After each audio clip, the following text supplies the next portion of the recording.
I am Ferdinand Marcos, and I am the President of the Republic of the Philippines. I stand today on behalf of 110 million Filipinos. Everyone, hello universe, it's me again. Shout out sa inyo mga kababayan. Mayroon na tayong updates, video info. Nako mga besa, may lumalabas ngayon sa social media na ang Pangulo daw ay nasa, ano tawag dito? Undergo sa operasyon daw. So, grabe talagang paninira. Antindi guys. Yung paninira kay Pangulong Marcos Jr. Kung ano-ano talaga yung mga istorya ang kanilang pinapakalat. Inopera daw ang Pangulo. Hindi kayo naloka. Bakit kanyo? Ayan yung Pangulo. Kasama niya po yung kanyang mga gabinete. Ang sabi dito, today is January 26, 2026. O, di ba? Ayan healthy ang Pangulo guys. Tingnan nyo. Sagutin lang, pakita lang natin at sasagutin natin yung mga buzzer. Ayan sabi, look, President Ferdinand R. Marcos Jr. lead the 7th meeting of the Economy and Development Council at Malacanang Palace. Discussion K 2026. Priorities to revitalize PDP implementation and advance national digital connectivity. Diba? Ayan Pangulo. Kasama nga yung mga gabinete niya. 7th meeting of the Economy and Development Council. Diba? Sabi nyo, naoperahan ng Pangulo. Kaya talaga, napaka-BO-BO nyo talaga. Napaka-bitter nyo sa totoo lang. See? Ito yung sekretary ng DOJ. Sino bang pangalan nito guys? Nakalimutan ko. Ito si Secretary PCO. Ito. Ayan si Gomez. At naman si SAP. Si Secretary Balisacan. Ayan. Secretary ng DFA. Diba? See guys? Ano sinasabi natin Masyado. Hindi. Mga bes. Ginagawa nila sa Pangulo. Grabe pang alipusta kung ano na lang pinapalabas nila sa social media. Ayan healthy ang Pangulo. Wala sa operasyon. Fake news yun, sabi ni Yusek Castro. Ayan pa Kita niyo ba yan? See? Wow. Ayan pa pakita natin. Ayan healthy ang Pangulo kaya. Nanghirap sa inyo, gumagawa ka ng istorya Atat na atat kayo makaupo ng Malacanang. Hintayin nyo 2027. At saka mahaba pang buhay niyan. Mali. Kumbaga matikas ang Pangulo. Kaya nako. Siyempre guys alagang-alaga niya yung sarili niya. Alangan pabayaan niya. Siyempre hindi. Naka-maintain ng mga doktor sa tabi niya. Siyempre. Taliwas dun sa mga pinagkakalat ng mga salot Ayan healthy ang Pangulo. Paano nyo nasabi na yan? Na tawag dito? Sa operasyon. Para kumpleto detalyado mga kababayan, pakinggan yung sinabi ni Yusek Castro. Ito na. Don't forget to like guys Follow and comments. Bye guys. There's more. Pangakong salary increase sa mga kawani ng gobyerno, tinupad ni Pangulong Ferdinand R. Marcos Jr. Sisimula na ngayong buwan ang ikatlong tranche ng updated salary schedule para sa mga civilian government personnel. Ito ay alinsunod sa National Budget Circular o NBC number 601 na nilabas ng Department of Budget and Management sa pangunguna ni Acting Secretary Rolando Toledo. Ayon kay Secretary Toledo, ito ang naging tugon ng DBM sa pangako ni Pangulong Marcos Jr. sa ilalim ng Executive Order No. 64 Series of 2024 hanggang 2027 na naglalayong pagandahin ang kalagayan ng mga kawani ng gobyerno at palakasin ang civil service. Dahil dito, iaangat ang sahod ng mga kawani batay sa third tranche salary schedule at sa tamang step ng salary grade ng kanilang posisyon as of December 31, 2025. Maglalabas ang DBM ng talaan patungkol dito. Saklaw ng NBC number 601 ang lahat ng civilian government personnel, regular man, casual o contractual, appointive or elective, at full-time o part-time sa executive, legislative at judicial branches ng pamahalaan. Kasama rin dito ang constitutional commissions at constitutional offices, state universities and colleges, at government-owned or controlled corporations o mga GOCC na hindi saklaw ng Republic Act No. 10149 at EO No. 95 Series of 2025. Naniniwala si Pangulong Marcos Jr. na nararapat lang mabigyan ng tamang pagkilala ang mga kawani ng pamahalaan na walang humpay na nagsisilbi sa bayan.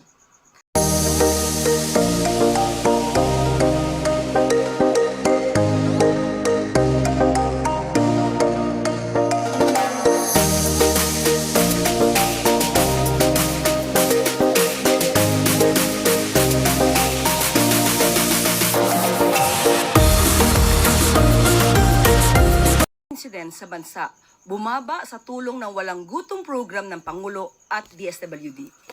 Poverty self-rating bumaba rin. Alinsunod sa direktiba ni Pangulong Ferdinand R. Marcos Jr. na tiyakin ang kapakanan ng ating mga kababayang lubos na nangangailangan ng tulong. Malugod na tinanggap ng DSWD ang resulta ng SWS survey patungkol sa pagbaba ng hunger incidence sa bansa.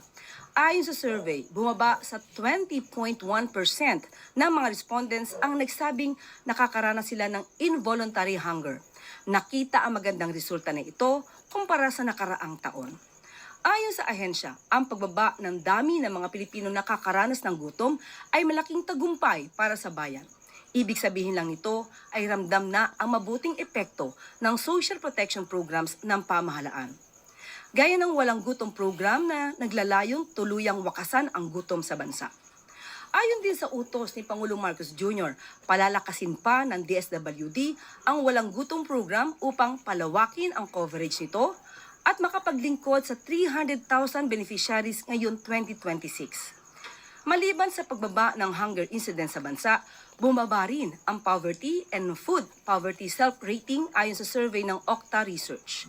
Batay sa resulta na pinakahuling tugon ng masa survey, bumaba na lamang sa 37% ng respondents ang nagsasabing sila ay mahirap. Malaking pagkakaiba mula sa 54% noong September ng nakaraang taon. Ayon sa tala ng Okta, ito ang pinakamalaking pagbaba ng self-rated poverty sa loob lamang ng 3 buwan. Bumaba din ang food poverty incidence sa antas ng 30% mula sa dating 49%. Anuman ang maging resulta ng survey, ay magpapatuloy ang pamahalaan sa pagkilos upang maibsan ang kahirapan at kagutuman sa bansa na naranasan noon.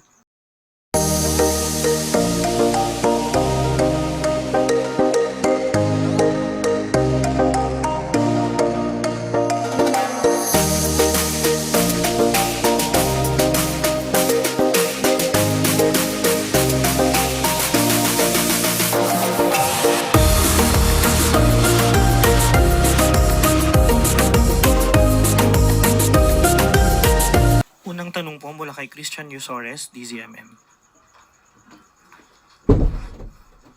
Gandang umaga po, Yusek. Manghingi lang po ng update sa lagay po ng kalusugan ng Pangulo. Tuloy-tuloy po bang bumubuti yung kanyang kondisyon or kalusugan at may mga dagdag po bang payo yung kanyang mga doktor?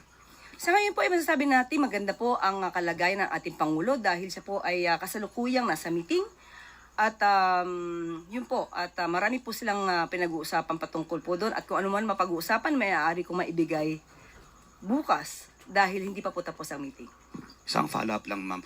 May mga lumabas din po kasing post online at sa social media over the weekend na nagsasabing ooperahan daw po ang Pangulo related doon sa diverticulitis. So, just to set the record straight, ma'am, and to clarify, ooperahan nga po ba or inoperahan ang Pangulo? Wala pong ganung balita na mabibigay po tayo dahil ngayon po ang Pangulo ay nasa meeting. So yan po ay fake news. Susunod na tanong po mula kay Maricel Halili, TV5. Good morning, ma'am. Ma'am, just to follow up, do we expect the president to show himself in public now that it's okay? Kasi may mga na-cancel siya na event last week. So do we expect na meron uli siyang public event at least this week? Yung pagmi-meeting po ngayon, pagpupulong, malamang po ay ma-post ito para po mapakita natin na ang Pangulo po ay nasa maayos na kondisyon. Okay. Ma'am, on other issues, yung si Vitali, the Russian vlogger, mentioned na he had his cell phone all throughout his stay at the detention cell, and he also mentioned na money talks in the Philippines. How concerning is this issue on alleged corruption? Nakausap po mismo natin ang pamunuan po ng Bureau of Immigration at sinabi po nila na ang pagbibigay po at pag-aalaw ng paggamit ng cellphone ay para makausap lamang ang kanilang pamilya. At hindi po allowed na sila ay gumawa ng anumang video. At ang paggawa po ng video ng nasabing Russian vlogger ay hindi po naaayon sa rules at ito po ay hindi at walang authority o hindi otorisado ng nasabing facility. Bagamat po nangyari po ito, sa ngayon po, dahil inutos din po ng Pangulo na magkaroon ng malalimang pag-iimbestiga rito, 3 po ang tinanggap na po ang courtesy resignation. 1 warden at 2 deputies. At sa ngayon po ay pinag-iinting pa rin po ang pag-iimbestiga patungkol po dito ng Bureau of Immigration. Alam naman po ng bawat ahensya, ng lahat ng heads ng ahensya, alam din po ng bawat kawani ng gobyerno na nais ng Pangulo na malinis ang gobyerno ito mula sa korupsyon. So dapat lamang sila ay naaayon sa kagustuhan ng Pangulo.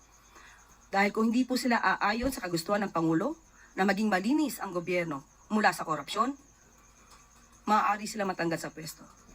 Kung mahal nila ang kanilang trabaho at mahal nila ang bayan, sundin lamang po nila ang utos ng Pangulo. Pero ngayon po na nasa abroad na si Vitali, meron pa ba tayong habol sa kanya? Sa ngayon ay wala po tayong masasabi, kundi ituwid lamang ang mga nasabi po niyang aligasyon. At kung meron pa po siyang masasabi, kung ano man po ang kanyang mga revelasyon, magsisilbi rin po itong guide para mas maging maganda ang pag-iimbestiga dahil kung may malawakang pangkorupsyon sa nasabing ahensya, dapat lamang pong tanggalin kung sino man ang lumalabag sa batas. Salamat, Yusef. Next question po mula kay Tina Maralit, Manila Times.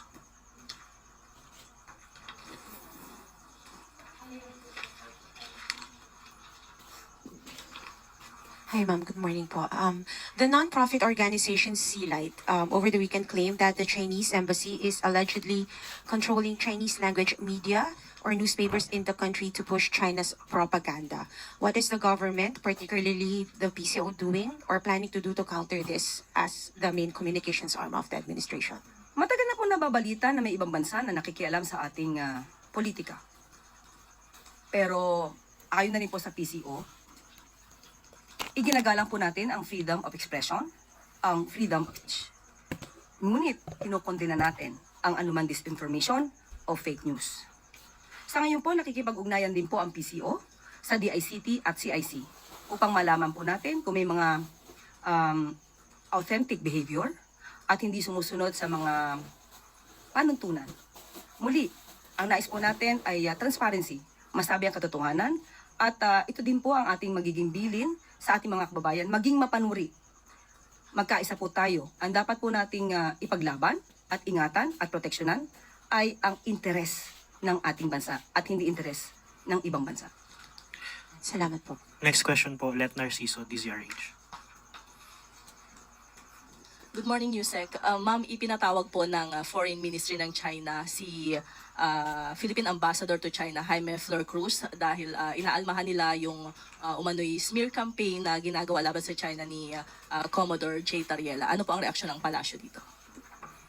Tama po, napatawag po si Ambassador Flor Cruz at doon sa meeting po na yun ay pinagtibay pa rin kung ang ating paninindigan para sa maritime issues at para proteksyonan din po ang ating soberanya.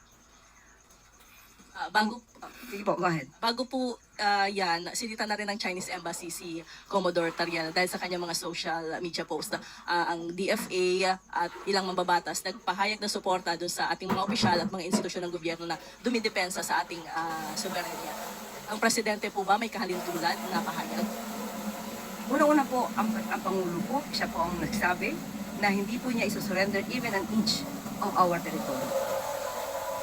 So, ano man po ang ginagawa ng ating mga ahensya upang ipaglaban ang interes ng ating bansa, yan po ang nais ng Pangulo at yan din po ang utos ng Pangulo. But mananatili pa rin po na diplomasya ang kailangan para kung mayroong mga issues sa ibang bansa, maayos po. In a way na dapat may kasamang diplomasya. Next question po, Ivy Reyes, Billionario. Ma'am, good morning po. Can we get Malacanang's reaction to the third impeachment complaint against PBBM being based on Kong Toby Chanco's statement that PBBM castigated Kong Martin and Zaldico back in November 2024 for taking public fund, thereby serving as proof that the president knew what was happening. Ang exact words po ni Kong Toby ay, Martin, kayo ni Zaldi, ilang bahay pa ba gusto niyo sa Forbes Park? Gaano karaming helicopter at eroplano ang kailangan niyo? At gaano karaming caviar ang kaya niyong kainin? Iniwala ka dyan kay Tubig Chanko. Wala pong naibibigay sa ating anumang mensahe ang Pangulo patungkol sa sinasabing pag-uusap nila ni Congressman Toby Tiangco. Pero noon pa man, alam na natin na ang Pangulo ay tutol sa korupsyon. Kaya nga po nagsimula ang pag-iimbestiga dahil naramdaman niya at nakikita niya kung paano ba inabuso ang pondo ng bayan. Ma'am, you're categorically denying that this conversation ever happened po. Wala po kasi binabanggit sa atin ng Pangulo patungkol po dyan. Thank you. Next question po, Christian Bascones, PTV4.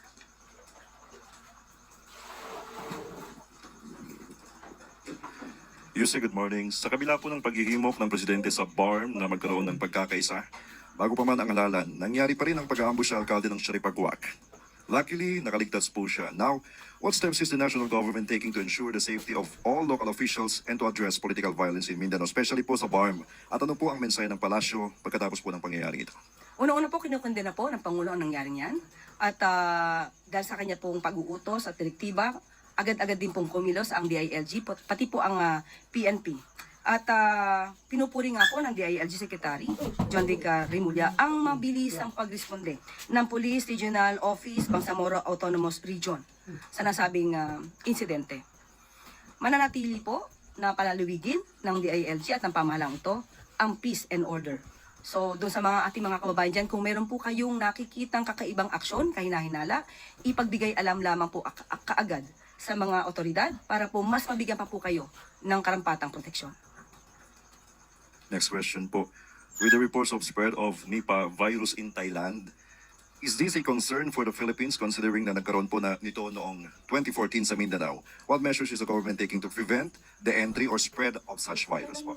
Ibibigay ko muna po ang tanong na yan para mas detalye sa DOH po. Lastly po, following the ferry sinking in the Basilan na may mga naitalang casualties, what assurances can the government provide regarding the safety of all RoRo vessels nationwide and what measures are being implemented to prevent yung mga kaparehong insidente po? Opo, nakausap po natin mismo ang Philippine Coast Guard at sila po ay nananatili po na malaman kung ang mga sasakyan, yung vessel, ay may mas maraming maraming pasahero na sinasakay at kung sila ba ay lumalabag sa alintuntunin ng batas para to sa proteksyon ng ating mga mananakay at mga pasahero. At sa ngayon po ay kung ano man po ang nangyari dito sa ferry accident, ang DSWD po ay inutusan na po ng Pangulo para po mabigyan ng karampatang tulong ang ating mga kababayan na naapektuhan po nito at nabiktima po sa nasabing incident. Thank you, Yusek. Question po from Ivan Marina, GMA7. Balikan ko lang yung kalusugan ng Pangulo. Masasabi ho ba natin na back to normal na ang kanyang schedule? He's back in form. Sa ngayon po, yan po ang schedule niya at siya naman po ay naka-attend. So masasabi po natin na back to normal po. So wala na po siyang iniinda? Hindi ko po masasabi, personal niya po nararamdaman kung sumasakit ang kanyang tiyan. At sa ngayon po ay wala po siya iniinda. Okay. Doon naman po sa ang posisyon ng pamahalaan tungkol po sa messaging ng bagong Chinese spokesperson, napapansin po natin medyo mas antagonistic. Pwede po ba nating sabihin that the President supports our officials all the way sa gitna po ng mga ataking ito sa ating mga opisyal? Kapag po ang mga ahensya ng gobyerno, ang mga heads po ng ahensya ay tama at naaayon sa batas ng ginagawa at naaayon sa ating advokasya na ipaglaban ang karapatan at interes ng bansa, yan po ay sinusuportahan ng Pangulo. So in this particular case, the President stands by the statements of our officials. Yes. Thank you. Okay po, last question from Kat Domingo, ABS-CBN. Ma'am, balikan ko lang po yung issue ng Russian vlogger. It puts the Philippines in a bad light na isang foreigner allegedly yung mag-expose ng corruption allegations within our own premises. Is the government conducting parallel investigations with regard dun sa airing officials and yung alleged corruption schemes inside the Bureau of Immigration Detention Areas? Even before naman po yung Russian vlogger na yan, wala naman pong ginawa yan kundi manira dito sa ating bansa, kaya nga po siya napakulong. So ano po bang aasahan natin sa katulad niya na ang gusto lamang po ay gumawa ng kwento at for the views. But still, kung ano po ang nasabi dyan at maibubunyag po niya, dapat lamang po din nating malaman para magkaroon ng tamang pag-iimbestiga. Katulad ng ating sinabi, patuloy yung pag-iimbestiga ng Bureau of Immigration at tatlo nga po muli. Una po nagtanggal na sila ng 3, ngayon po 3 pa rin po wala, natanggal at tinanggap po ang courtesy resignation nila. So makakaasa po tayo, yes, bali-anim na po. Okay. Ma'am, sorry, just to enumerate, warden, tapos 2 deputies. Tapos yung 3 po. Mga employees din po. Nauna po yun, yung binanggit ko po sa inyo dati. Apo, ma'am, is the palace satisfied with their resignation or them stepping down from their posts? Or do you see a need to file actual cases against them should there be sufficient evidence after investigations? Yes. Kung nakikita po sa ebidensya ang mga pang-aabuso at kung may issue ng korupsyon, dapat lamang pong imbestigahan. Katulad ng aking sinabi kanina, kung gusto nila na manatili sa kanilang posisyon at pwesto at manatiling miyembro ng gobyerno at empleyado ng gobyerno, dapat sumunod sila sa kautusan ng Pangulo. Huwag sumangkot sa issue ng korupsyon. As from me, ma'am, does the palace see a need to reshuffle key officials within the Bureau of Immigration? Again. Does the palace see a need for a reshuffle inside the Bureau of Immigration following this controversy? Depende po. Kailangan po maimbestigahan kung sino ba at kanino ba nagmula ang mga ganitong klaseng pang-aabuso. Pinakahuling tanong po mula kay Sam Medinilla. And good morning, ma'am. Itanong lang rin po namin kung ano po yung position ni President Marcos regarding dun sa pending bill sa Congress to postpone again yung BARM elections to September 20. Sa ngayon, Sam, hindi ko pa po na itanong yan. Opo, hindi pa po namin napag-usapan. So, most probably, mamaya, maaari ko itanong at mabigyan kita ng karampatang kasagot. Thank you po. Yun na pong huling tanong. Liliwanagin lang po natin. Ang warden po ay nagkaroon ng courtesy resignation at tinanggap. Yung 2 deputy, tinanggal po sa pwesto. Balik po sa Yusek. Salamat. At bago tayo magtapos, benting bigas ng pamahalaan, mabibili na sa Aklan. Aklan Agricultural Interventions inilunsad din sa probinsya. Alinsunod sa direktiba ni Pangulong Ferdinand R. Marcos Jr. na siguruhin mas maraming Pilipino ang makakabili ng abot-kayang bigas. Pinalawak ng Department of Agriculture sa pangunguna ni Secretary Francisco Tio Laurel Jr. ang programa para sa mga mamamayan ng Aklan. Ayon sa kalihim, ang pagpapalawak ng Benting Bigas Meron Na program ay bahagi ng pagpapatatag ng food and nutrition security sa bansa. Inaasahang nasa 85,000 individuals ang makikinabang sa bagong rice rollout sa probinsya. Maliban sa expanded 20 pesos rice rollout, namahagi din ang DA ng iba't ibang agricultural interventions para pasiglahin ang produksyon at kabuhayan sa Aklan. Aabot sa 75 million pesos ang halaga ng assistance na ipinamigay gaya ng tractors, harvesters, farm inputs, seeds and fertilizers, crop indemnity checks, composting facilities, renewable energy systems, trading capital at fishing boats. Ang mga intervensyon na ito ay naaayon sa pagpupursigi ni Pangulong Marcos Jr. na iangat ang dignidad ng ating mga magsasaka at pagandahin pa ang kanilang tanim at ani. Masustansya at abot kamay na pagkain, mas masiglang sektor ng agrikultura, ilan lamang ito sa mithiin ng Pangulo para sa bagong Pilipinas.